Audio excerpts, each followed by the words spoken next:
We are back with another Retail Wire Roundtable, and this time it's very exciting and very timely because we're talking about holiday shopping, Black Friday, Cyber Monday, and all the predictions and trends that we're seeing for this year's holiday shopping and retail. I'm joined by 5 wonderful guests. We're going to go around the room and just get an intro from them here, and then we will start by kicking off a lively discussion. So I'm excited for this. Let's start with you, Melissa. Hi, my name is Melissa Minko. I'm the Global Director of Retail Strategy and Insights at CI&T. Gwen? Hi, I'm Gwen Morrison. I do a number of things. I'm a contributor to the Robin Report. I do independent retail consulting and contribute to Retail Cities and a consulting group called Condescent. Welcome. We'll go down the bottom row. Zach. Hey everyone. My name is Zach Zolitz. I'm a principal of commerce at Perficient. I focus a lot on really commerce operations, product order, and inventory management. Those are the teams I lead here at Perficient. Hi, I'm Michael Lockyer. I'm the Vice President of Brand Development at the Independent Grocers Alliance. IGA is the largest global network of independently owned and operated grocery stores with over 7,600 stores worldwide. And Chase, I'm Scott Benedict. I'm a retail merchant, educator, and e-commerce leader. Spent a number of years in the industry and now have my own consulting firm, as well as my own retail-related podcast. And I'm joining everybody from Northwest Arkansas today and glad to be here and part of the conversation. Great. I'm glad you're all here. My name is Chase Spinney with Retail Wire. And really, I'm going to prompt us off with what is happening this year? What are we seeing and what are the predictions? Because it seems like there's some conflicting opinions. Some people are bullish on this holiday season. Others are very cautious. What are you all thinking? Well, the consumer's certainly gone through a tumultuous, emotionally tumultuous, and for many financially tumultuous season, summer and into early fall, with a lot of unknowns, uncertainties. And so that's contributed to, as you point out, a range of kind of predictions for what this holiday season is going to bring. When people have, not had a paycheck for a couple of weeks or months and lost some of their benefits, fear of the unknown and not sure about when things are really going to get back on track, it's hard for people to have the confidence that we would hope for this time of year. Yeah, I think what Gwen said kind of nailed it for us as marketers. What's considered by many the most wonderful time of year has really become a complex maze for marketers, and given all that shopper behavior. So I think on one hand, the economy has shown surprising resilience given all those issues of the economy and tariffs and the government shutdown that Gwen mentioned. And persistent inflation. And so I think shoppers are confused, which means marketers are confused. And Chase, I'll add that cautious optimism seems to be the word of the day. Most projections for the holiday season seem to run in that high 3% to low 4% range from a number of different sources. Others may be slightly higher, slightly lower. But I think the interesting thing to see is not only everything that Michael and Gwen just mentioned, but the fact that there's been an awful lot of activity pulling forward purchases into October and even now back into summer with not only Amazon's event, but then reactive events from Walmart, Target, and others that have potentially pulled consumer purchases for holiday gifting earlier. So what we see as a snapshot in the holiday may not reflect true holiday demand because some of it could have been pulled into earlier in the year. So it's interesting to see what are all the puts and takes of all of that, and how does it make what we all consider the main holiday season, November and December, what does that look like specifically? I feel like I'm usually the pessimist, and I was at the very beginning of the year. In January, I immediately said, I think holiday is going to be a challenge for retail, but given what we've seen over the last couple of months and the last few quarters, I do agree with Scott on the optimism piece, and I actually think we'll see slight growth just above inflation, which is what we saw last year. And so I do actually agree with NRF as well. And I do think the key word of resilience that Michael mentioned is so crucial, because we now have a consumer that is just used to a state of uncertainty. We've had the pandemic, we've had many years of ups and downs and changes, and I think we've become anti-fragile consumers. So there's definitely a resilience and willingness to spend when the deals are there. I think it's really just up to the retailers to provide those deals. How deep the discounts are is what will determine the sales, I think. Mm-hmm. No, and we did have like kind of an uneasy that post-election, pre-election and post-election uncertainty last year. So to your point, Melissa, is it really going to be that different when perhaps there's been, sort of this political and emotional and economic roller coaster that's become the new normal? Yeah, I mean, we exist in a chaotic world in general. I mean, even social media plays a huge role in retail now, and social media is noise. It's sheer chaos, but consumers have figured out how to navigate it and leverage it for their shopping journeys. They have AI now at their fingertips to also become more efficient, productive, well-researched shoppers. So I think there are tools to kind of balance out some of that uncertainty. And when consumers feel in control and empowered to make the right decisions for their budgets, they do it. So I do actually think we'll see some growth this year, which I wasn't really thinking originally. I think that said, there's, uncertainty, right, surrounding these holidays. There was a Deloitte study that said, I think 57% of consumers expected the economy to weaken over the next 6 months, right? So when does that start? What does that look like? That's the most negative outlook since they started that survey back in 1997. So we have all these people, we have all these studies that positive, negative. There's a lot of negative stuff happening, and a lot of people say this is coming. The question is, when does it come? Does it come holidays? Does it come after the holidays? Does it come at the beginning of next year? I think, typically what you see is Black Friday and Cyber Monday are the bellwether for the holiday season. So it'll be really fascinating to see what those sales results look like for retailers. Speaking of Black Friday and Cyber Monday, Scott was saying that people are shopping sooner, and we've seen deals and sales happening at major retailers that are already happening now. And so this trend of going away from just Black Friday one day, which I remember growing up, it was like Thanksgiving, and then the next day, wake up at 3 a.m. and just everyone goes and stands in line. Now, that seems to be gone, but how gone is it? And what is the trend you're seeing as far as Black Friday sales and that window of shopping? I think Prime Days being multiple times a year have kind of paved the way for consumers to be open to deals wherever they kind of happen, and to kind of group them in with holiday spend in certain ways. So that's another thing that I kind of threw out the window. I used to say too soon, too early for retailers with holiday deals, but now I'm like, okay, actually go for it, because if you offer it, consumers will take it. And we are in this kind of scarcity mindset consistently. And I kind of think it's PTSD from COVID, where, now when we think inventory is not going to be there, or we think a deal isn't going to be there, we just snap it up. So I think this scarcity mindset kind of creates a lot of spending whenever and wherever the deals exist. Definitely have seen the planning pull forward in the year. Typically that's in early September when you're rallying the operations team, digital and supply chain. These conversations are now starting in like late May, June and July. So it's less this big bang now. I definitely am seeing this long ramp up and how the operations team are starting to plan much earlier, because I think a lot of that demand doesn't just now hit on Cyber Monday. It's really throughout October and into November. So we're kind of in it as we speak. What do y'all think?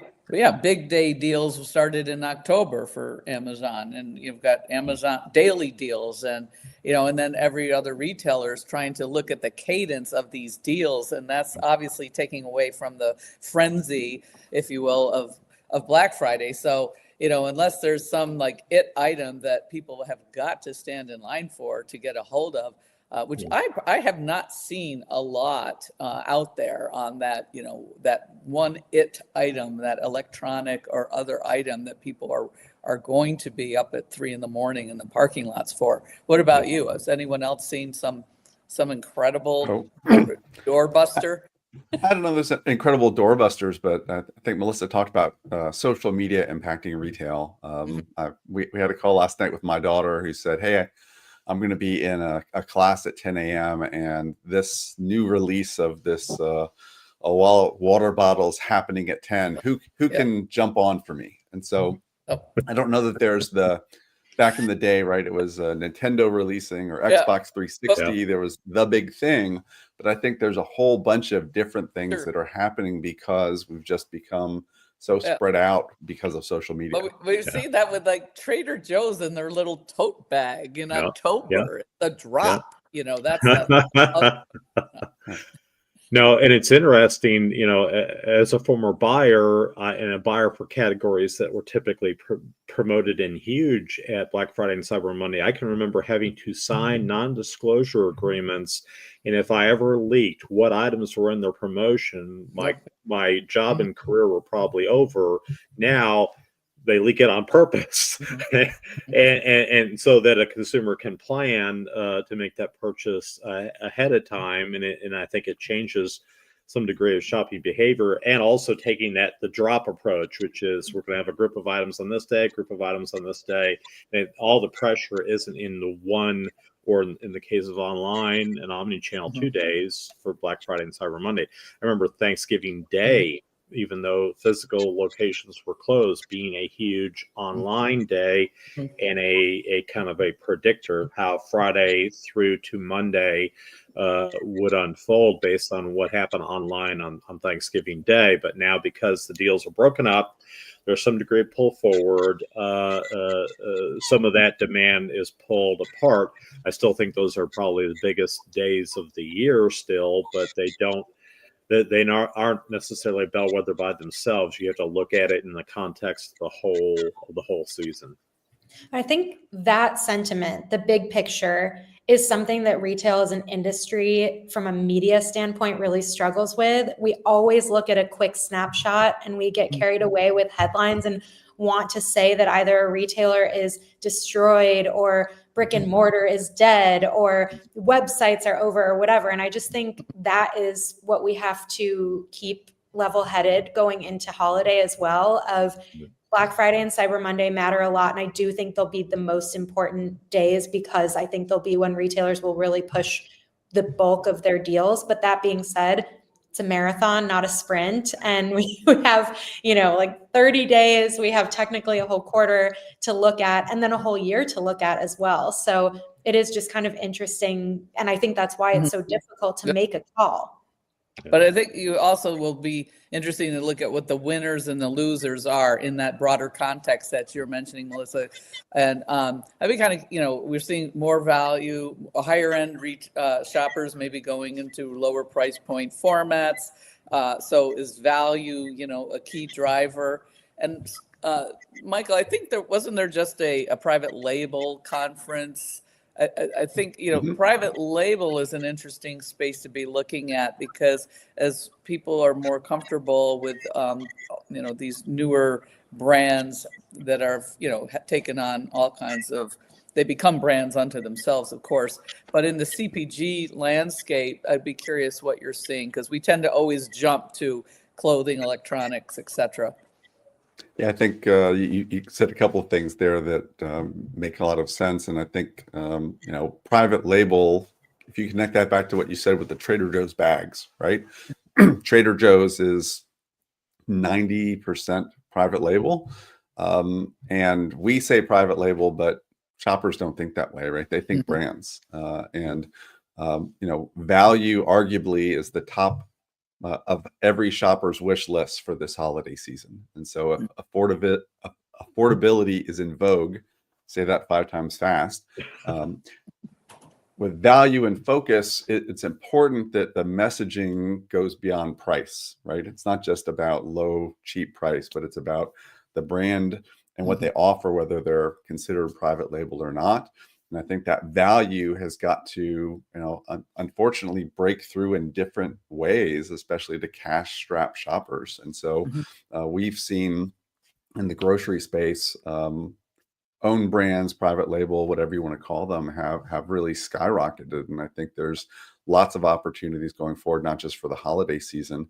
And from a retailer standpoint, right, that's margin accretive. So that's always a good thing. But I think today brands, regardless of who owns them, are tasked with breaking through to those cash-strapped shoppers, as I said, but also you're having to do that maze I talked about before. You're having to do that when the advertising playbook is being rewritten by Gen X or by Gen Z. And that cohort has become so valuable, but they're also simultaneously leading a change in how we operate. And so you've got all those headwinds that we talked about. You've got some strange tailwinds, and you've got a changing dynamic in terms of who your main shopper has become. So there's a lot of uncertainty, in that holiday maze that we talked about will continue well beyond the holiday. Kind of takes the pressure off of us to get it right. We can, because it could go any way. It's anyone's game. But I think, predictions in general, it's why demand forecasting is so tricky now too. It's a very difficult era, and it's the future too. And Melissa, to that point, one of the things that'll be interesting is not so much how the season begins, but also how it ends. In other words, how aggressive were retailers in their purchases, and do some of them intentionally run out of things because they want to take a conservative approach to the amount of something that they bought, not just what items did they carry. So we won't know the whole picture till the season is over, and based on what products are out. I can recall being interviewed by a member of the media on Black Friday of 2020 during the pandemic, and my advice then is similar to advice now: is don't think you can wait till the day before to find a great deal, because you may find empty shelves, because unlike the disruptions of the pandemic, now it can be we bought more conservatively because of tariffs, and we couldn't tell where the customer was, so we bought a little bit more conservatively, and as a result, if we run out, we as a retailer are calling that a win, because we came clean and didn't have to mark a lot of things down. So that could be an impact as well. Definitely feel like I'll just jump in real quick, Melissa. Definitely feel like COVID woke everyone up to like the mechanics behind what drives, Scott, those inventory strategies. What do you do after holidays over? And so I feel like now that's kind of been in practice for 2 or 3 years, and I think you see the example of it in these peak cycles for Cyber Monday and such. But I feel like the retailers I'm talking to are, I think, a lot more practiced in turning those dials, I think, better as a result of COVID. They have those better solutions in place and processes. So I think it's been easier for them to operationalize peak holiday. Whereas before, you see these big command centers back in the mid 2010s where all hands on deck. Now it's like those spikes, like you mentioned earlier, a lot of the panelists here, they happen throughout the year now. So it's not as much of an operational impact as it maybe once was, because I think retail specifically is kind of woken up to being in a more prepared state throughout the year. Zach, you mentioned that planning is pulled back earlier in the year, and I'm thinking about what those teams were doing in May and June before, because now it's this stuff is pulling back into that. Do you feel like it's pushing out other non-priorities, or is it just tying in that May and June planning to something on the calendar? Yeah, so I'll tell you real quick. I missed this in my introduction. I ran digital tech at Foot Locker before Proficient. So I actually lived through this cycle a couple of years ago where, typically in May, we would have been trying to finish out a lot of the bells and whistles on the site, changing and adjusting, doing some more A/B testing.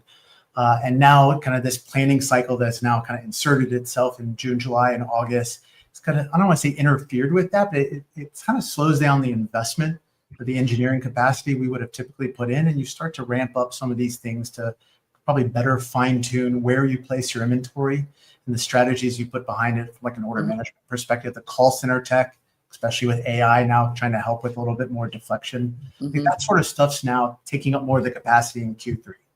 That's the short answer, Chase. So, it's you kind of have to then start the backlog, I think, right after end of January when retail calendars reset, and you're front loading now more of your roadmap to squeeze it in before June, July. What do y'all see? Well, I think the interesting point that comes out of that is not just, we started with how much shopping is going to take place and how much purchasing, but the where and the how, I think, is also something that's kind of big, online generally and mobile specifically. I think if you go back to earlier days of the emergence of e-commerce and of mobile commerce, mobile was a research device, but it wasn't always the transaction device. That you either did it on a desktop computer or you walked into a physical store. And every bit of data I've seen is the amount of shopping revenue during the holidays that actually gets transacted, actually a purchase is completed. The role that mobile plays continues to accelerate, and it's not just a research device, it is a transaction device as well. And so that dynamic will change how a shopper shops. And I think, Michael, you made the point earlier of this concept of drops and making a purchase when an opportunity presents itself, no matter where you are, and the ability to do quickly research. I'm standing in front of an item in a store, but I want to see, does anybody else have it at a better price, or what are the ratings and reviews? That not only changes everyday shopping, but it certainly impacts the how, in terms of how demand is satisfied during the holiday season, and how consumers particularly want to make those shopping decisions. Well, the other thing I think Zach might have been touching on too is just this, when you're looking on the operations side of that equation, getting more real-time visibility of where all this inventory is makes it so much more efficient for managing all of this, and hopefully eliminating or minimizing all the drastic markdowns that retailers are going to get following the season. So, that's another important indicator that we kind of leave out of this conversation, is what's January going to look like, after all the planning and the spending and the inventory, as we take these stores apart, what's left of it. And the where does it all go? The returns as well, and flushing back. So just to drop that in, Gwen, as well, what do you do with that, and where does that go? Because so a lot of strategy and thought has to go into that, not just for logistics. Melissa. Well, and that was the flip of what Scott was saying earlier that I was going to bring up, was we were talking about how it's almost a good thing to make sure you run out of certain products. But I do anticipate that quite a few retailers are going to have a lot of excess inventory because they were pulling ahead so much product back in the spring and summer. And that could lead to a really big issue, like what we saw in holiday of 2023, when they stocked up on all the wrong stuff and then they ended up marking down a ton of stuff in January and February, and everyone's books were all off because of it, in reaction to COVID and manufacturing. So yeah, it's funny, Melissa, that as a former buyer, the feedback I always used to get from store managers is, well, Scott, if you just buy more of the stuff that sells and less of the stuff that doesn't, we would be a lot better off. Oh, okay, that's fine. But to Zach's point earlier, the fact is there is technologies, there are capabilities in place to help retailers make better decisions, not only for the holiday, but for every day. But invariably, we will find retailers for whom they guess wrong, either to one side or the other, and there may be fatalities in the first quarter of next year among the retail community, just like there was coming out of COVID or other parts of this decade, where it has been kind of an interesting hit and miss of people who did or did not survive through it. So it is like an episode of Jurassic Park. Nature will choose some retailers for survival and others for not. So sure. The winners and the losers. Indeed. Are those tools that help forecast demand and allocation, is it working? Is the AI capabilities there that help, or is that hype? This is a question from Michael Klein. Yeah. It's real. I mean, full transparency, that is what my company does. We can do it and we're good at it. But not a lot of companies are open to adopting it just yet. So that's a lot of the time the biggest hurdle is. I was just at a merchandise planning conference a couple weeks ago, and several buying teams said it's really nerve-wracking for their planning teams to feel comfortable and confident outsourcing to technology when there's so much intuition and learned experience and knowledge that they have, and they don't love giving up that control. But we're obviously big proponents of, it's time to not give up all that control, but give up some of it so that you can let the technology do what it does a really good job of. Yeah, and building on that point, Chase, I think also where that technology is deployed across platforms, in other words, across not only store inventory, but digital inventory and digital fulfillment centers, I still see a lot of that where retailers are running their online business and their store business on different platforms and different systems. Those, I think, to Melissa's point, that have integrated that, use technology to not only look at their total inventory commitment for the holiday, but also where they place it, in what facilities, and do they place it properly across their platform and across their chain. That will determine how they come out of the holiday season, and if they're at the right inventory levels and ready to receive spring merchandise and get ready for what's next or not. In some cases, if they guess wrong, they can guess so wrong that Chapter 11 becomes the next step for them. Yeah, There's a lot of talk about retailers going out of business, so let's not talk about that part. But I did go back to the question. I think I think there's a lot of hype with AI, and there's a lot of value with AI, and I think almost any company out there is throwing AI into everything. In fact, I'm surprised, Chase, you didn't say this is an AI-enabled panel today, right? And so you got to sort of separate the wheat from the chaff. And even great systems can't always predict the uncertainty, right? If the tariff goes up 40% tomorrow, like that, nobody understands that. Nobody knows that. You can bake that into AI to then say, what should I do? But you can't predict some of these uncertainties. And so those systems are going to be super helpful. Are super helpful today, will continue to be more. People say that right now we're dealing with the worst AI we'll ever deal with, right? It'll continue to improve over the course of time. And I think that will be super helpful.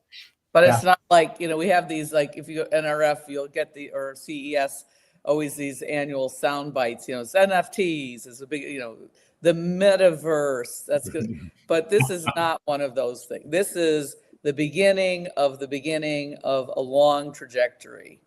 Yeah, here's the opportunity I think I see. So AI is real within these bespoke systems: demand planning, inventory, order management, and then the front end solutions. The opportunity is I don't think there's connected well. So I don't think there's a lot of connectivity between the plan and the actual execution. That bridge is still not there. I think that's a little overhyped, I would tell you.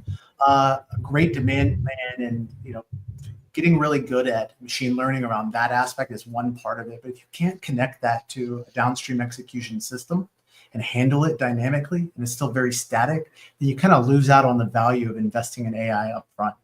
So it's been weird. And for years, I still think, independent of AI, that bridge has still not been connected. It's still very nascent. And I think it's because it's hard to do. So very few retailers have actually been out in front in that 1% of adoption. That's still somewhat of a hype cycle of it being an integrated solution, AI-ness. What do y'all think? I love what Gwen said, because I mentioned before I have been a pessimist notoriously when it comes to retail, and I was pretty anti-metaverse. I tried to look for opportunities, but it didn't solve any real problems for the consumer, whereas AI definitely solves real problems for the consumer. It also definitely solves real problems for the retailers. So that's why I'd say not hype. Yeah. I mean, there's statistics like 30 to 35% of consumers are using AI themselves as a way to sort through where the deals are. That's helping them to become smarter and more value conscious spenders. So the tools are there for everyone is using them. You're using them whether you know it or not. Yeah, and it's interesting, Gwen, because Chase, I think that was a brain trust question that you all had a few days ago, which is, would a recipient of a gift that was recommended by AI be offended by the fact that it was recommended by AI. And my comment on the brain trust is the same as I feel right now, which is if I got the right gift, a gift I really liked and enjoyed, I don't care how my wife, children, friends, parents, whatever arrived at that. And so there is, to Gwen's point, a great leverage for the consumer in the use of technology to find the right gift at the best value that can get there in time for the holidays. So yes, there's a predisposition for all of us because we're in the industry. Think about how does that technology impact our back office functions, but it certainly impacts how the consumer shops and finds great values in ways that this may be the first Christmas we really start to see that impact come on in a much greater way than it has in past years. I mean, it's actually empowering because it aggregates everybody's opinion, all that social media, all the recommendations, and that's a very powerful tool. Yes. We have our most recent survey showed 74% of US consumers said they have at least used AI for shopping. Yes. So it's a high adoption rate. And the other 30 may have used it, but just don't know it. Yeah. Well, they may just do a search, and when you do a search, it just AI gives you an answer. It pops to the top, so you're using it. Indeed. Yeah, but I think going back to the question around predictions and what's happening with shoppers, I think what we're seeing is shoppers are planning to trim seasonal extras, right? So maybe I don't buy the new sweater, but I'm still going to host an event. I'm still going to want to do all those holiday traditions. But I think again, that piece of value. So, if probably 70% are using AI, I'm sure at least 70% are searching for value. So I think the AI has been super helpful in terms of when we version creative, when we're trying to personalize things on the marketing side to sort of replace some of that, glitz and glamour with more doses of reality and doses of value. And so I think, as we do the back end stuff, I think the front end stuff will be improved over time as well. But again, we have to understand what's going on with the shopper. We can't expect the sameness year to year, season to season. Doris had a comment. She said that value, accessibility, and then treasure hunt with extra bonuses at the top of my list for this holiday season, including special packs, more features, etc. So it kind of goes along with what you were saying there is, having some level of, I want to find new things. I want that treasure hunt when everything's accessible to me online and I can find anything in the world. I want to have that discovery feeling again. Well, that's the emotional part of shopping that we haven't really talked about, that holiday does, and, we talked about, eliminating some, you said seasonal extras and replacing the glitz and glamour, but maybe there's still a little bit of that. Well, you can have glitz and glamour and run at the same time. So I think we talked a little bit about Gen Z before. And despite the fact that we know they're digitally native, they have a strong desire for in-store experiences. So that treasure hunt piece, that wanting to have that holiday spirit, turning over retail locations as soon as Halloween is done, it creates a specialness. Indeed. And it's interesting that we all kind of viewed that term digital native as meaning, well, that's just a younger generation who's only going to shop online and never go in a store. And it's exactly the opposite. I think we've all started to see it, that no, that's just digitally informed.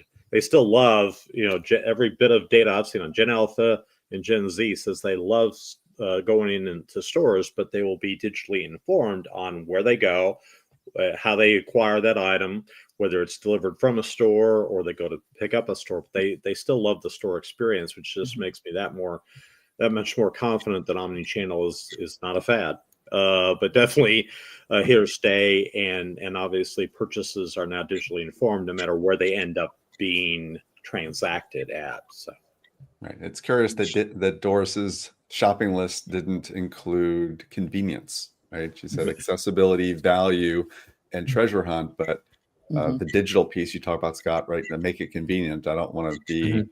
reading labels in store if I can do that ahead of time. Mhm. Exactly. But that can also incorporate the geolocation piece, because as that's more sophisticated, that's relevant.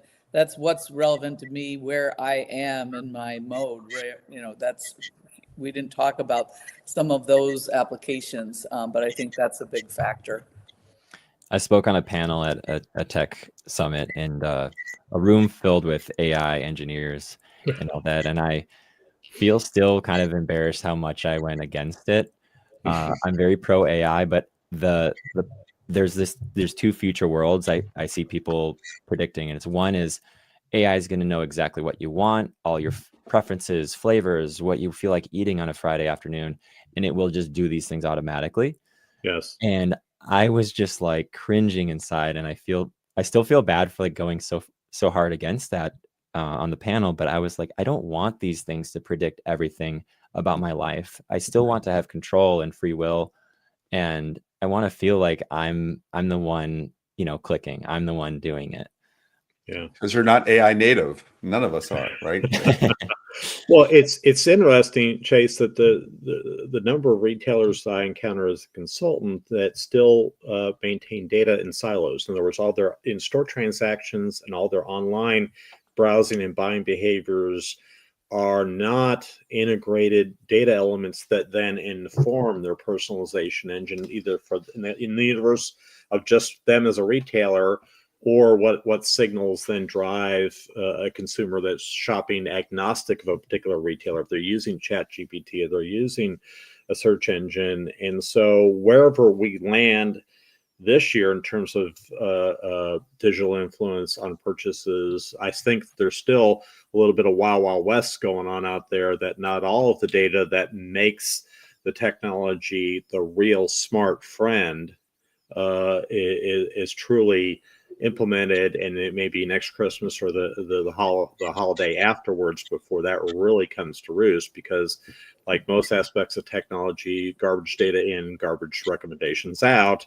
And if you're not looking holistically at what that consumer is looking for, either for themselves or for someone in their life, then that's going to limit the trust, to your point, that these recommendations really resonate with me, because this technology is really learning my interests and my behaviors. Mm-hmm. Yeah, that's a good point. And I think that trend where retailers are looking to get more touch points with the customer's life. And I say life because it's all encompassing. Walmart has partnerships with, gas stations across the US. So they have, TV connected kind of entertainment into that whole ecosystem. And I don't know how it's going to go with like independent retailers that don't have that whole entertainment and media side. How will they get the data to personalize in the same way that an Amazon, Walmart, or others can do? I also think it's about offering discretion and allowing the consumer to choose which circumstances become agentic purchasing circumstances. Like, there are some purchases I do want to go on autopilot and I don't want to have to think about. And some of them are even gifting. But then there's others where I really do want to put a lot of thought into that and be intentional and do my own research. And it kind of goes back to what I used to say about Stitch Fix, where Stitch Fix was, again, kind of solving a problem that certain people didn't want to be solved. They like to style things themselves. So they took the fun out of what the consumer really liked when it came to expression. And I think the same could be said here, allowing agentic AI to make decisions for the consumer and purchase in advance when it's something that isn't exciting or engaging for them. Totally fair, will make their lives more convenient, more efficient, and better. But for something that they do want to put thought into and it's a more personal choice, the retailer can certainly offer the opportunity, but I think they can expect that consumers may not want to take it.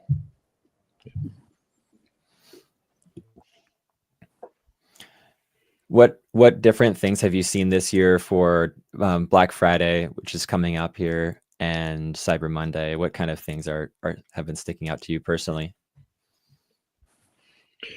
It's interesting that during the pandemic, apparel and home furnish, well, apparel probably to a greater degree kind of went off the radar as a great gift item, and I think apparel has come back as a great choice. I think home furnishings still do. Obviously, as a former consumer electronics buyer, it hurts my heart that flat panel TVs aren't as big of a deal as they were, but now everybody has one.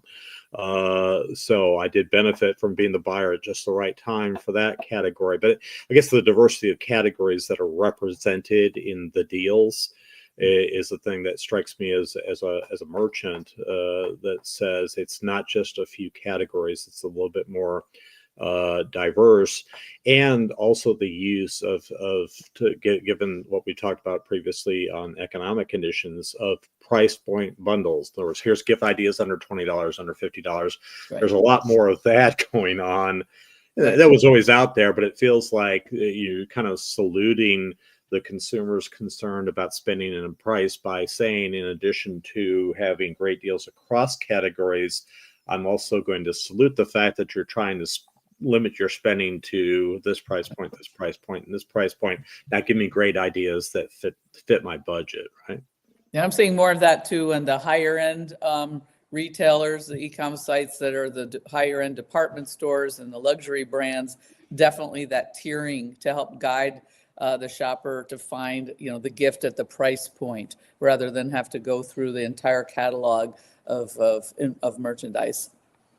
And on the arguably lower end at grocery, we've seen great success too of doing that, especially given meat prices increasing significantly, where we've tiered different offerings against specific price points have been very successful with a number of our retailers. We've also seen some store navigation tools for store mode in retailers' apps this year, so that when you're looking for a particular deal, you can find the right aisle right away. And I think, just given a lot of the research I used to conduct and how overwhelmed consumers felt with the brick and mortar shopping experience during the chaos of the holidays, that's a really smart tool. Yeah, and Michael, to your industry, I've seen a lot of grocers say beyond gift giving, the holiday meal and the occasion of getting together is also something that now is a little bit more thoughtfully arrived at, because digital can influence how you pull together a solution, not just show items.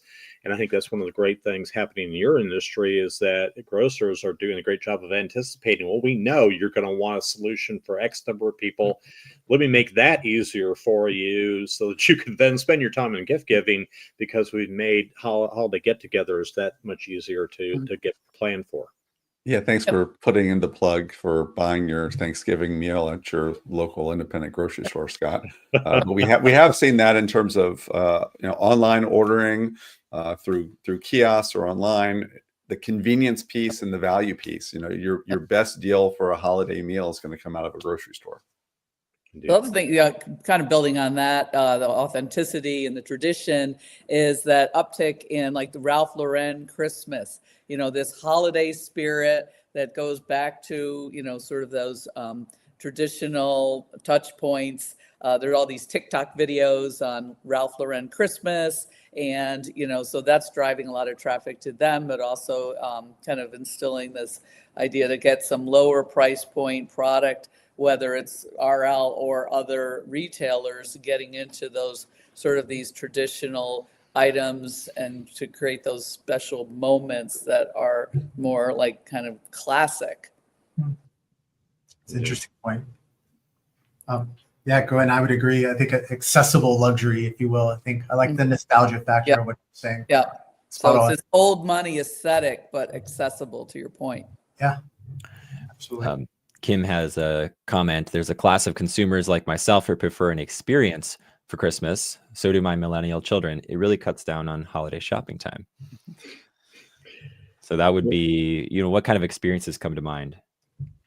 Well, that's interesting, because, eating out or entertainment experiences, travels, we don't know how that's the puts and takes of the government shutdown and the fear of flights getting canceled, how that had an impact. But it feels like there's a real opportunity, for experiences, like if you've got a theme park near you that has a winter carnival, or a chamber of commerce in your local community that wants to bring people into the city to shop or things like that. So it's a lot of family experiences, family together. Travel is huge as well, and so that's where this solution concept that we talked about in the context of the holiday meal can also be. Here's a trip, or here's an experience that we've bundled all of that together and made it an easier shopping experience as well. I think that's the sorts of things that Kim's referring to, and that you see a lot more of that. Think how much more advertising we see for Vrbo and Airbnb and that sort of thing, where they're selling the experience, not just selling a product or merchandise. I can speak to that personally. I am a millennial child, so I definitely, as now we're aging up a little bit more, definitely gravitating more personally to experiences. Whereas I think the last 10 to 15 years, and definitely everything that's going on, financial crisis, pandemic, another financial crisis. I mean, it's been so a lot of fatigue, I guess. And so I think there's, I like what everyone's saying. It's coming back to experience, and then how do you use some of the technology around you to kind of better aid developing that experience, make it easier to shop. I think those are some trend lines upward that I think we're starting to see, and definitely the generations behind me and some in front. Can tell you we're up to our time on final thoughts, final round of takeaways. If anyone has any final thoughts you want to share. Well, I think we've done a good job at kind of generalizing a lot of these trends. I think it's going to be very interesting to dig into the numbers and look at what the behaviors and shopping spend was for much more segmented group of our population. You know, what is the average family with income under $100,000 really doing this year versus a higher end consumer group? So both on the age side and the financial side, to really kind of get into those numbers and understand that. And that will be available because of so much of the transparency that we do have, visibility into how those trends are happening. I think it's going to be really important for the retailers in a range of formats to really get their head around what's happened when it's over. Yeah, I think the other thing that happened more recently enough that we don't know the impact is, and that's a lot of the impacts the government shutdown, of layoffs, of potential reduction in travel because of some of those issues. Those are recent enough that we don't necessarily know in any data we've already had what impact that has, not only in the holiday, but looking forward to next year. So even though we feel like retail spending is as resilient an aspect of the economy as there could be impacts of that. Same time, the Supreme Court could make a decision tomorrow that gives all the tariff money back and it cancels every line, and we don't know what happens with that if that happens. So there's a lot of variables out there, I guess is my point, that could be positive or negative or combinations thereof that will be difficult to predict until they happen. Yeah, I think in aggregate, as Gwen said, holiday sales have increased year over year, every year since 2009. So I wouldn't bet against growth this year, but it'll be very challenging. Yeah. Hey. All right. This was a great conversation. I loved it. You all had such great points, and I feel more informed, but I also feel like I don't know what the final answer will be. I guess none of us do, Chase. That's sort of the theme. That's what keeps us going. Exactly. Thank y'all for being here. This was great. Thank you. Bye-bye. Thanks, everyone. Thank you for having us. Thanks for having us, Chase.